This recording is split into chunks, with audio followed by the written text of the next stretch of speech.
It's time for Digital Ideas. We're on the phone today with Paulo Volpato from Alcatel-Lucent. And today we're discussing the advantages of full-packet long-haul microwave architecture. Welcome to the program, Paulo.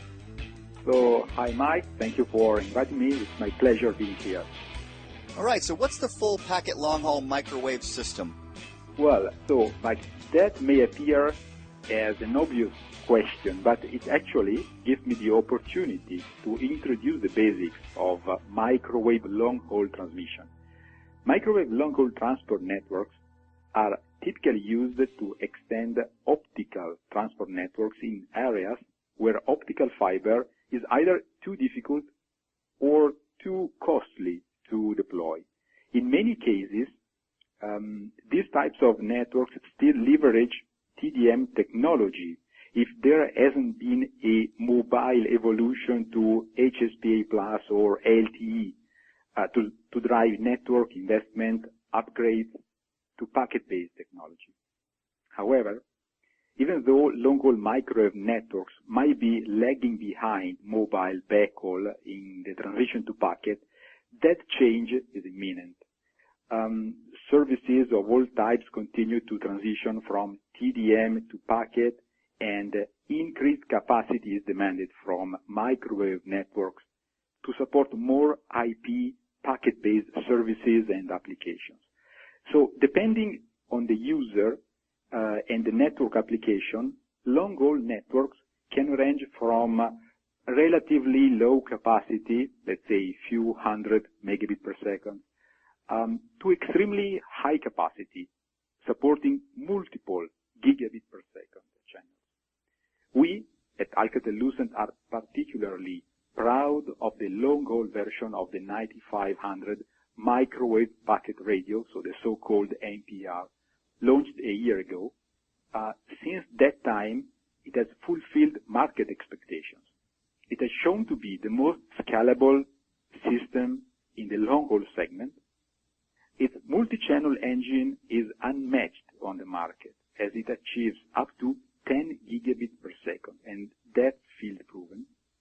It implements strong radio frequencies capabilities to counter fading effects typical of long-haul propagation, and it allows accurate pre-deployment prediction of system behavior, and I will talk about this later.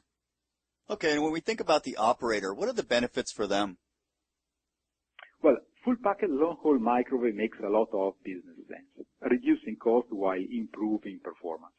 I'd like to begin with market factors. For example, the shift to packet in transport and aggregation networks is underway, as we said. This is the only option to provide the capacity required by LTE and LTE Advanced in the wireless domain, or high-speed access technologies such as vectoring in the fixed access domain. Sooner or later, operators will have to transition to this technology. Then we have an advantage relative to fiber. Compared to fiber, microwave offers faster time to market. Sometimes burdensome civil works or permissions interfere with new fiber projects. Lower cost. Microwave deployment costs tend to be flat regardless of the link distance, and are less impacted by recurring fees associated with the carrier capacity.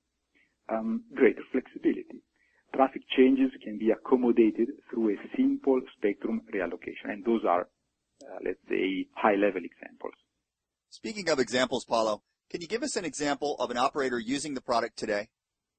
Well, for example, we have a good case which is described, by the way, more in depth in the article you can find on the Texin website.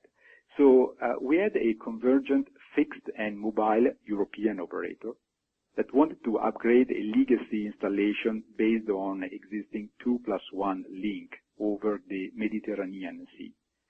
Their plan was to upgrade to a 4+0 multi-channel packet system to carry more capacity.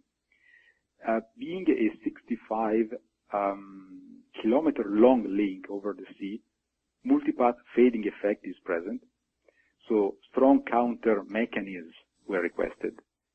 In addition, that operator wanted to remove the unnecessary overhead of empty SDH container to free more capacity over the air and enable adaptive modulation with a modulation format as high as 1024 QAM, something not easy to be found in a real deployment.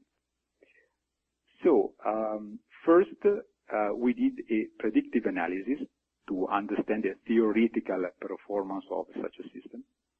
Without entering the details, the simulation confirmed that the configuration requested by that customer proved to achieve from 15 to 20% capacity more, providing much higher availability.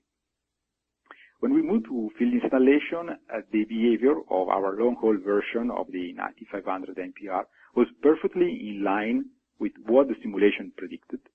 We noticed that some of the channels behaved so well that the modulation adopted never went below a predetermined level, contributing to achieve excellent performance. And I can tell you that the customer was really satisfied. Excellent, Paolo. And you'd mentioned there is a TechScene article that gives people more information, and we'll certainly be looking for that. Thanks again for your time today. Thank you to you, Mike. That was Paolo Volpato from Alcatel-Lucent. This has been Digital Ideas. Thanks for tuning in.